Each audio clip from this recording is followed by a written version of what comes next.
Selamat datang semua. Pada video sebelumnya, kita telah membahas keseluruhan isi dari bab 1, yaitu tentang pemahaman dasar jaringan berbasis luas atau WAN. Nah, sekarang untuk mengingatkan kembali dari materi pertama sampai sekarang, maka kita akan membuat rangkuman materinya. Yang pertama adalah tentang kompetensi dasarnya. Ada 2 kompetensi dasar yang dibahas dalam bab ini, yaitu 31. Menganalisis jaringan berbasis luas, dan 41. Membuat desain jaringan berbasis luas. Sekarang kita masuk ke rangkuman materinya. Yang pertama, jaringan WAN. Jaringan WAN adalah jaringan komunikasi data yang menghubungkan user-user di jaringan yang berada di suatu area geografis yang besar. Jaringan WAN digunakan untuk menghubungkan jaringan lokal yang satu dengan jaringan di lokasi lain, sehingga pengguna atau komputer di lokasi yang satu dapat berkomunikasi dengan pengguna dan komputer di lokasi yang lain. Selanjutnya tentang jenis-jenis koneksi dalam WAN. Jenis-jenis koneksi dalam jaringan berbasis luas atau Wide Area Network WAN adalah sebagai berikut. Paket switching. Paket switching adalah sebuah jalur komunikasi yang berdasarkan pada transmisi data dalam paket-paket yang memungkinkan data dari berbagai alat pada network untuk berbagi kanal komunikasi yang sama secara serentak. Kemudian, leased line. Leased line disebut juga point-to-point atau dedicated connection, yaitu koneksi yang disediakan khusus untuk pelanggan, di mana bandwidth-nya khusus untuk pelanggan itu saja. Lalu, circuit switching.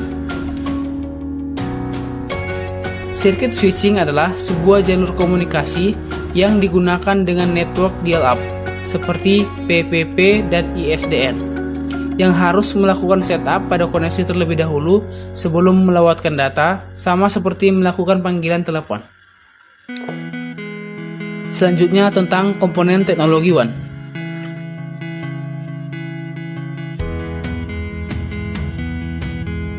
Komponen-komponen pada teknologi WAN yaitu yang pertama, switch. Switch bekerja pada lapisan data link, oleh sebab itu sering disebut sebagai switch lapisan kedua. Lalu bridge. Bridge adalah peralatan jaringan yang dapat membagi suatu jaringan menjadi 2 segmen. Kemudian repeater.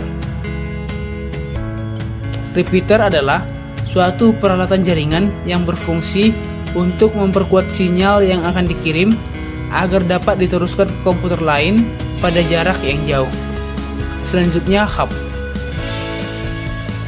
Hub digunakan untuk memperkuat sinyal dan tidak memiliki kecerdasan untuk menentukan tujuan akhir informasi yang dikirim.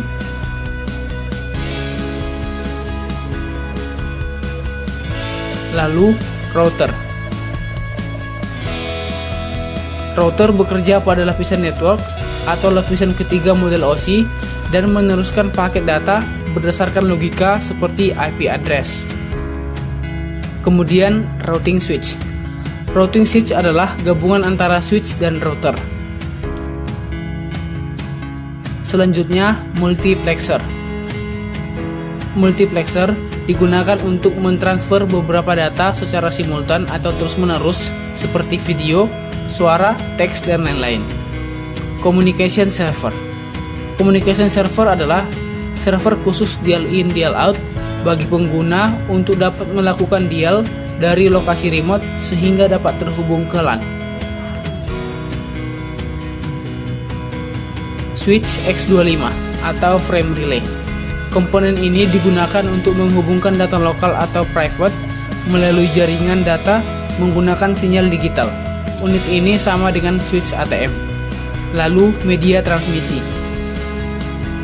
Media transmisi adalah berupa kabel yang digunakan pada jaringan komputer.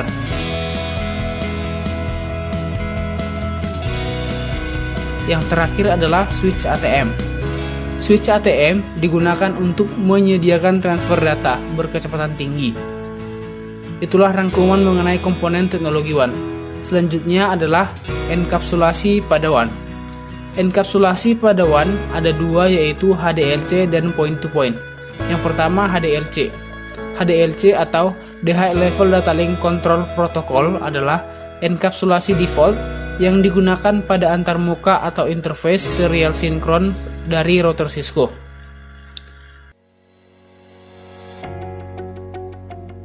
Enkapsulasi kedua adalah PPP atau Point-to-Point Protocol.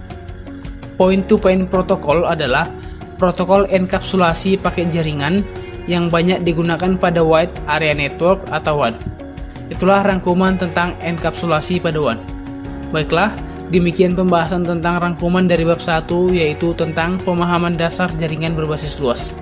Beberapa poin evaluasi yang didapat setelah mempelajari materi ini adalah mampu mendeskripsikan jaringan berbasis luas, mampu memahami kegunaan jaringan berbasis luas, mampu mengetahui teknologi jaringan berbasis luas, dan mampu untuk menjelaskan desain jaringan berbasis luas. Silahkan evaluasi diri sendiri, sudah sejauh mana kalian memahami materi ini.